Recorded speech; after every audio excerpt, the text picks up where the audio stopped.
सकता। ये हो चुका है सोमनाथ जी। उस अय्यार की काल कोठरी एकदम खाली पड़ी हुई है और हमारे समस्त पहरेदारों के साथ साथ हमारा चंगेज खान भी वहाँ मूर्छित पड़ा हुआ है। कौन है वो विश्वासघाती जिसने अपनी मौत को बुलाया है? क्रूर सिंह के दोनों बच्चों ने शहजादी आलिया का साथ देकर हमारे साथ बहुत बड़ा धोखा किया है मेरे आका।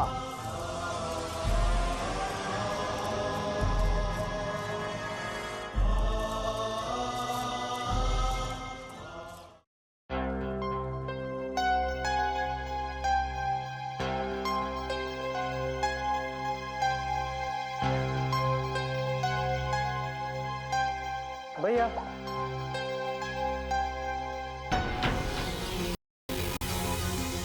भैया अपने कक्ष में भी नहीं है। कहीं वो शिवगढ़ राजकुमारी और तारा सिंह को छुड़ाने के लिए तो नहीं चले गए? यदि ये सत्य है तो हमें उन्हें रोकना होगा, वरना अनर्थ हो जाएगा। भैया मानसिंह जी, भैया फिर चले गए। संग्राम सिंह जी, भैया कक्ष में नहीं है। क्या हुआ युवराज? भैया कक्ष में नहीं है मानसिंह जी। सैनिकों, ढूंढो उन्हें, युवराज के आसपास ही होंगे, जल्दी जाओ। अब ढूंढने में कोई लाभ नहीं, क्योंकि वो महल में नहीं मिलेंगे। वो शिवगढ़ के मार्ग पर निकल गए।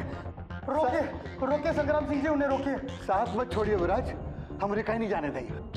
अब सोचने में समय नष्ट ना कीजिए, चलिए तुरंत निकलते हैं, हम ढूंढते हैं उन्हें। चलिए अब हमें देर नहीं करनी चाहिए, युवराज को ढूंढने के लिए तुरंत निकलना चाहिए। चलो युवराज।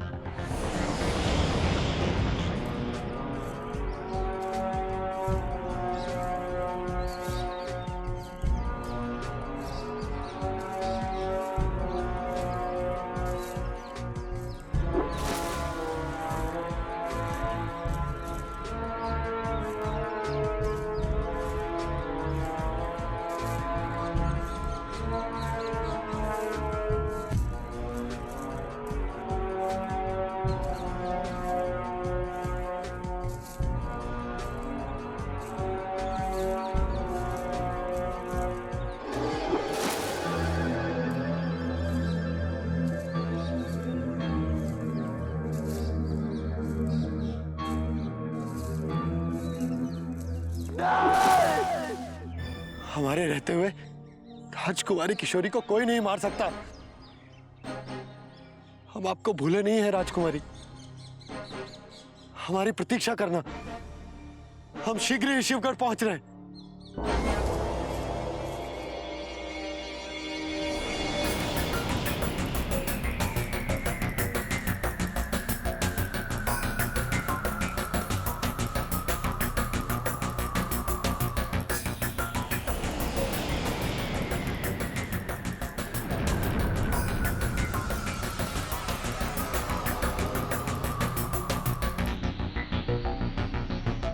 आप अंदर नहीं जा सकते।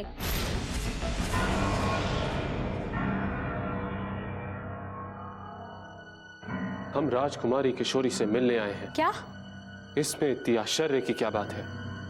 उनसे कहो कि हम किसी आवश्यक कार्य से उनसे तुरंत भेंट करना चाहते हैं। आप अभी उनसे नहीं मिल सकते, क्योंकि ये उनके विश्राम का समय है। आप जानते नहीं कि राजकुमारी जी विश्राम के समय किसी से नहीं मिलती? क्या तुम ये नहीं जानती कि हम कौन हैं? हमारी हस्ती क्या है? जाकर तुरंत संदेश पहुंचाओ, वरना हम बिना अनुमति के ही अंदर प्रवेश कर जाएंगे। आप ऐसा नहीं कर सकते।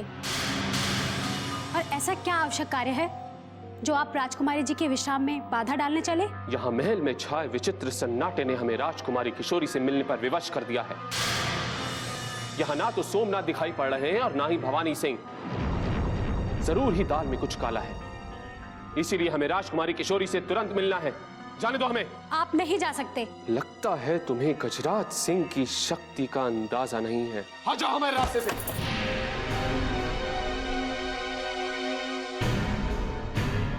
राजकुमारी किशोरी,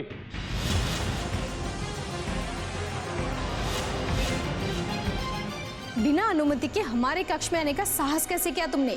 हम ये जानने आए थे कि महल में कोई महायोद्धा दिखाई क्यों नहीं दे रहा। हम कुछ नहीं सुनना चाहते। ये प्रश्न हमसे नहीं, महल के अधिकारियों से जाके पूछो। आपके रहते हम अधिकारियों से बात नहीं करना चाहते राजकुमारी किशोरी, क्योंकि हम हम केवल अपने बराबरी वालों से ही बात करना पसंद करते हैं। ना तुम कभी हमारी बराबरी के थे और ना कभी रहोगे। चले जाओ यहाँ से। हम कहते हैं चले जाओ यहाँ से, वरना पहरेदारों को बुला के धक्के मार के बाहर निकाल दिए जाओगे। ठीक है राजकुमारी किशोरी, अभी तो हम यहां से जा रहे हैं, परंतु अपनी माता श्री से कहकर हम इस अपमान का बदला तो जरूर लेंगे।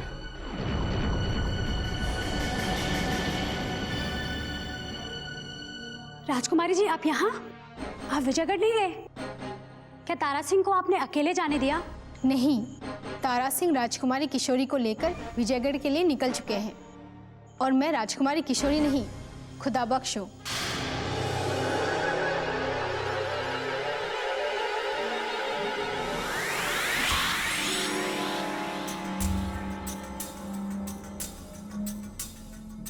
अगर मैं सही वक्त पर उस गजराज के साथ छल नहीं करता, उसके साथ ये चाल नहीं चलता, तो राजकुमारी किशोरी का भेद खुल जाता और इस महल में हंगामा खड़ा हो जाता।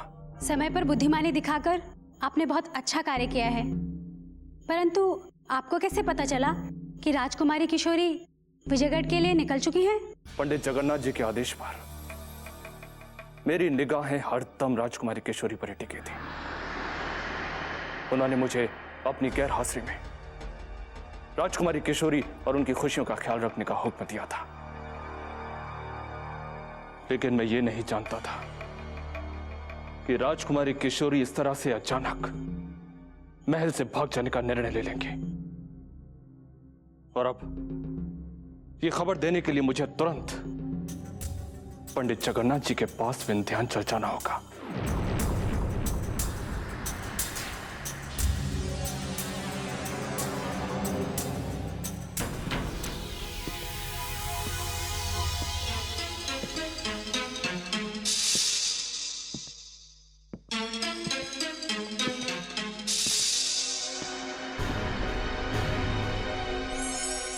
बेचारा गजराज अपने अपमान को याद कर कर के अभी तक चिंता में डूबा हुआ है। गजराज सिंह,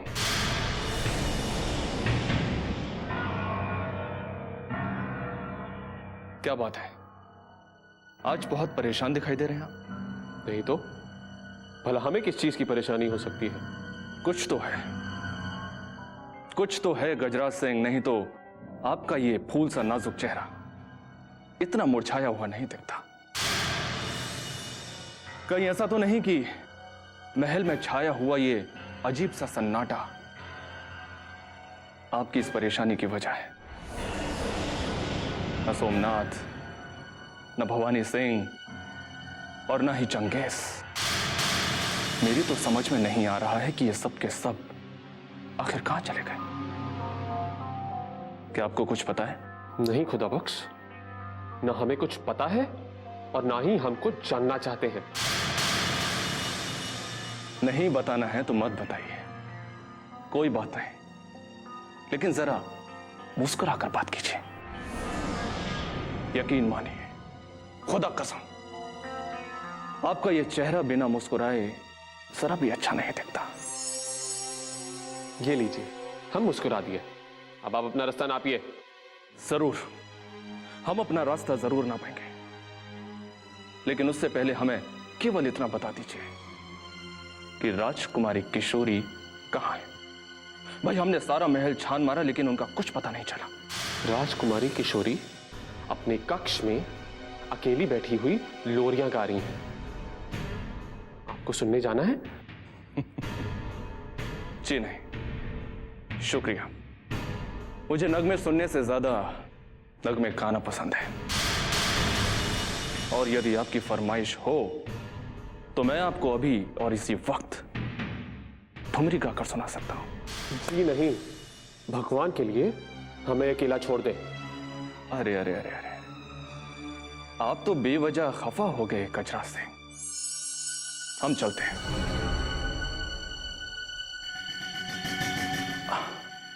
अरे हाँ, अचानक इस महल से गायब हुए भवानी सिंह, सोमनाथ और वो चंगेज अगर आपको मिल जाए तो हमें जरूर इत्तला कीजिएगा। खुदा हाफिज।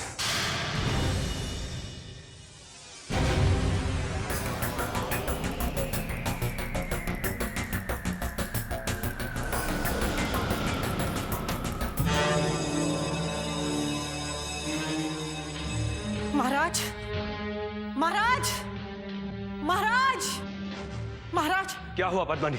महाराज, गजब हो गया महाराज। विजयगढ़ से हमारे गुप्तचर बहुत अशुभ सूचना लेकर आए हैं। उनका कहना है कि युवराज इंद्रजीत सिंह फिर महल छोड़कर भाग गए हैं।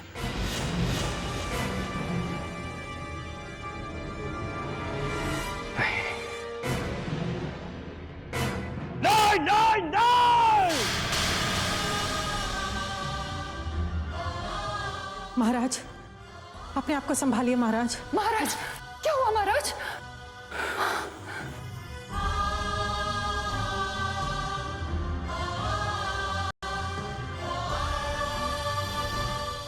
हम हार गए महाराज, हम हार गए। युवराज इंद्रजीत सिंह महल से फिर भाग निकले।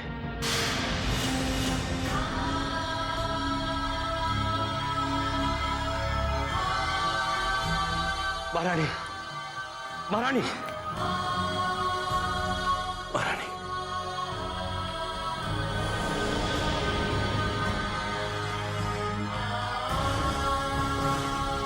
हमें क्षमा कर दीजिए। हम अपने वचन को निभा नहीं सके महारानी। हमारे समस्त महायोद्धा भी अपनी योग्यता को दिखा नहीं सके। सबकी आंखों में धूल झोंककर युवराज इंद्रजीत सिंह एक बार फिर हमें छोड़कर शत्रु की सीमा की ओर निकल गए। क्या हमारे युवराज इंद्रजीत इतने ही निर्मोही हो गए कि वो अपने माता पिता को ही भूल गए, जिनको हमने अपने प्राण समझ के इतने स्नेह से पाल पोस के बड़ा किया। उन्हें हमारे प्राणों की चिंता ही नहीं। काश हमारी कोख सूनी ही रहती तो हमें इस मोह की पीड़ा को नहीं सहना पड़ता। विधाता ने जितना दुख, जितने कष्ट हमारे भाग्य में लिख दिए हैं,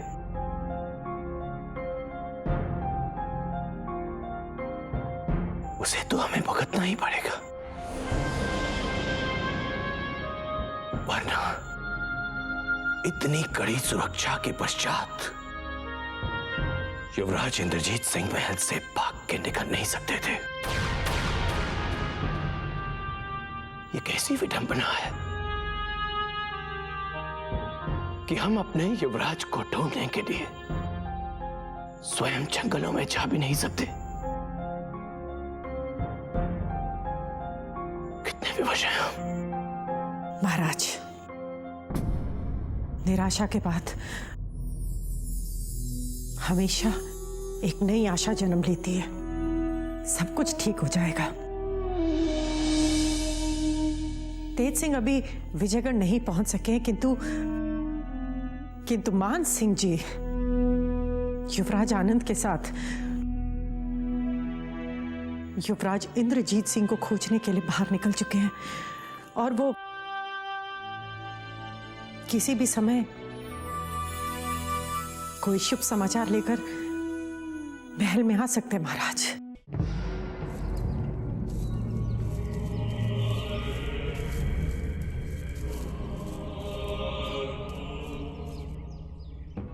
दूर दूर तक वो गलीस नजर नहीं आ रहा है मेरे आका, जो शहजादी आलिया को लेकर फरार हुआ है।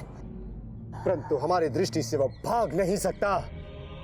ढूंढो उसे, ढूंढो, वो दूर नहीं गया होगा। सिपाहियों, चारों तरफ फैल जाओ, बच के ना जाने पाए वो गलीस।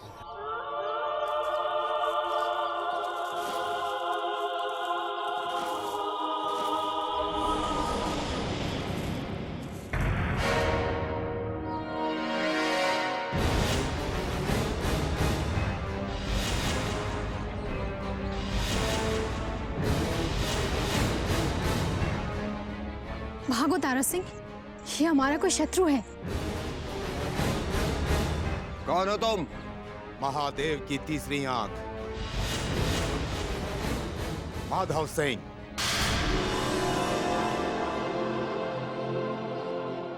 नहीं राजकुमारी जी, ये कोई शत्रु नहीं, ये तो विजयगढ़ के वरिष्ठ महायोद्धा माधव सिंह जी हैं।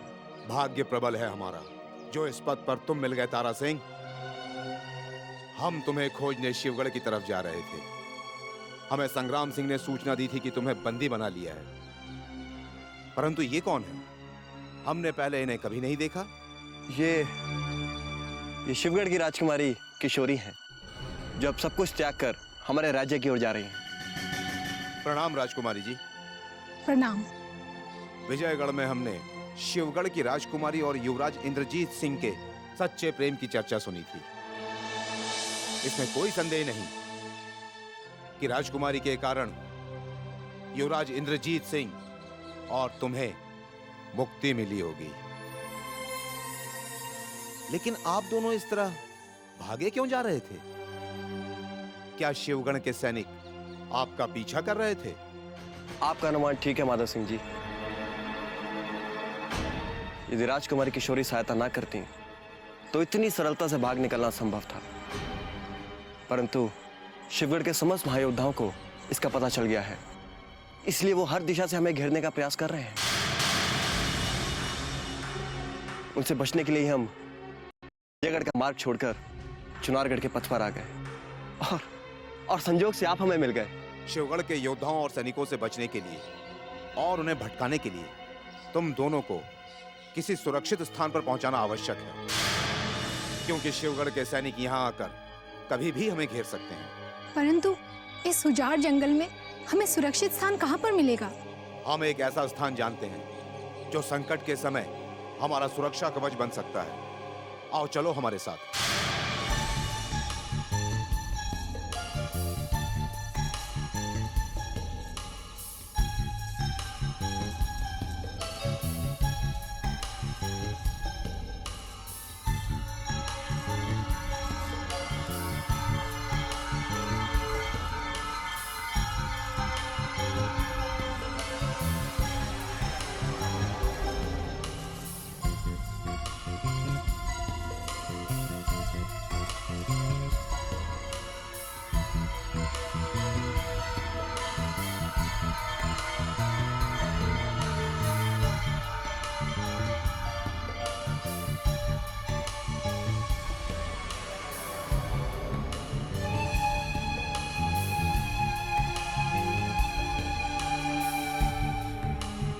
घबराइए मत राजकुमारी जी, ये खंडर सुरक्षित है।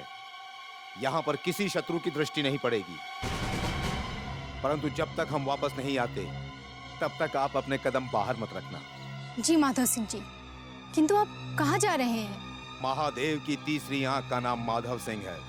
दुर्भाग्य से अगर शत्रु मिल गए तो उन्हें मारकर या भटकाकर हम वापस लौट आते हैं। माधव सिंह जी, यदि राजकुमारी किशोरियां सुरक्षित हैं, तो मैं भी आपके साथ चलता हूं, ताकि आपकी कुछ सहायता कर सकूं।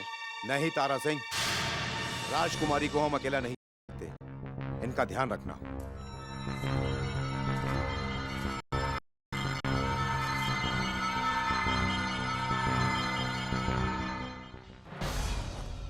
अनमोल इस धरोहर से जुड़े हुए विश्वास की, पुश्तैनी दुश्मनी की और वंश के सम्मान की कहानी है।